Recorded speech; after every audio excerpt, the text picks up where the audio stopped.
person you breathe.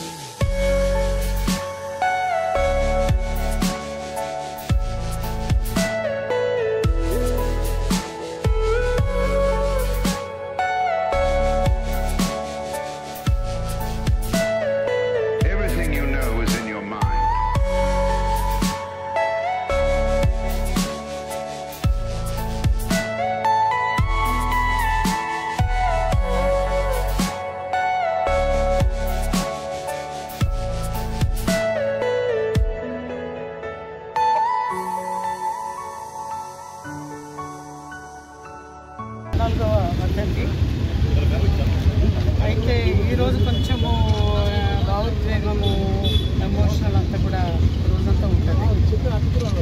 ఏదేమైనప్పటికీ ఆయన తరం వాళ్ళు కాకుండా ఈ తరం వాళ్ళు కూడా మైపాల్ రెడ్డి సాబ్ గుర్తు చేసుకుంటున్నారు. ఇది మనకు గర్వంగా సంతోషంగా అనిపిస్తుంది.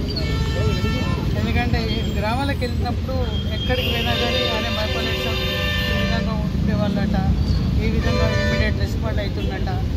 అరే అట్లా నాయకుడు మనకు కనపడతలేడని చెప్పేసి ఈరోజు యువత మాట్లాడుతున్నారంటే చాలా గర్వంగా సంతోషంగా అనిపిస్తుంది.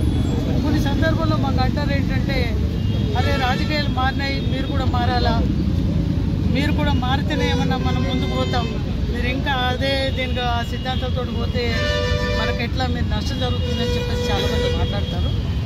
నిజం కూడా కొన్ని నష్టం జరిగింది, వాస్తవమే. కానీ ఆయన సిద్ధాంతాలను ఎక్కడ కూడా పక్కకు పెట్టలే. ఖచ్చితంగా ఆయన సిద్ధాంతాలకు అనుగుణంగానే మేము రాజకీయాలు చేయాలని అనుకుంటున్నాం.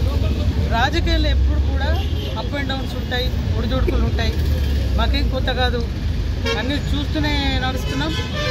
మాకు ఏంటంటే ప్రజల అభిమానము, మైపాల్ రెడ్డి సాబ్ గారి అభిమానం ఉన్న రోజులు బ్రహ్మాండంగా మేము ముందుకెళ్తాం. సిద్ధాంతాలకు అగ్నిగా మేము ఎట్టి పరిస్థితులు పోము. భవిష్యత్తులో కూడా రాజకీయాల చురుగ్గా ఉంటాం, రాజకీయాల క్రియాశీలంగా ఉంటాం. ఏదైనా తట్టుకొని నిలబడతాం, కానీ రాజకీయంగా పక్కకు మాత్రం చూడము. మైపాల్ రెడ్డి గారి పేరు ప్రతిష్ట